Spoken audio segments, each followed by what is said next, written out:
Praise the Lord everyone.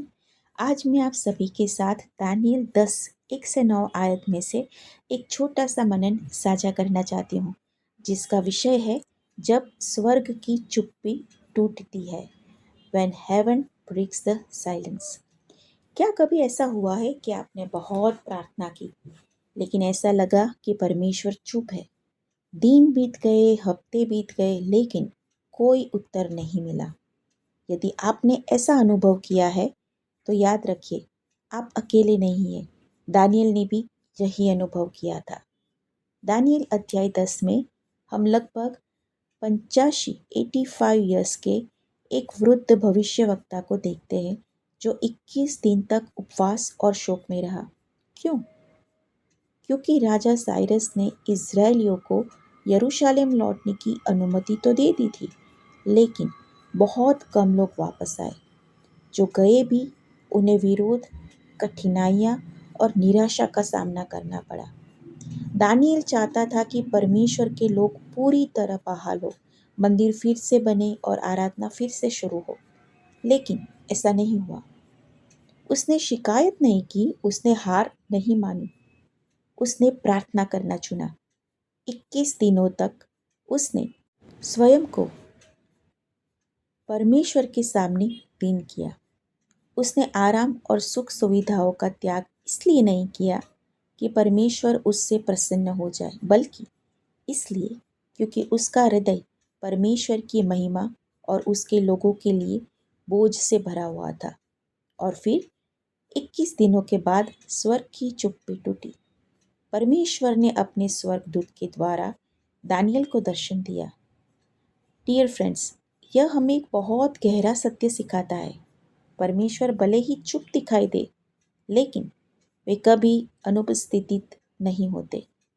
जब Daniel कुछ भी होता हुआ नहीं देख पा रहा था, तब भी परमेश्वर उसके लिए कार्य कर रहे थे। यह अध्याय हमें सिखाता है कि जब उत्तर मिलने में देर हो, तब प्रार्थना छोड़ देनी नहीं चाहिए।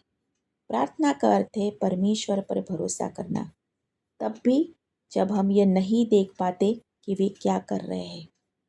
परमेश्वर का समय हमेशा सही होता है और उनकी योजना हमारी समझ से कहीं बड़ी होती है।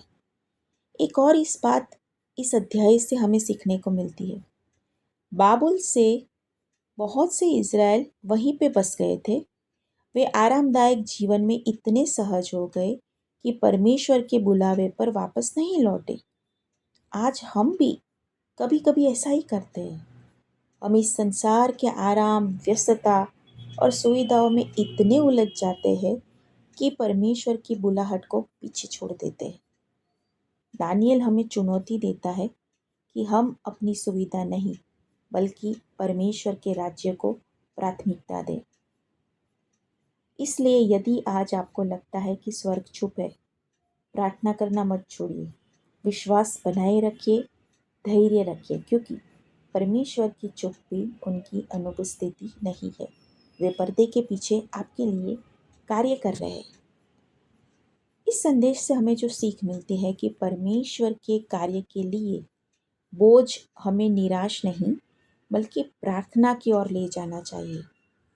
उत्तर मिलने में देर होने का अर्थ यह नहीं है कि परमेश्वर हमें भूल गए हैं। परमेश्वर हमेशा कार्य कर रहे हैं, चाहे हम उसे देख पाए या नहीं। बाबुल के आराम में मत बस जाइए।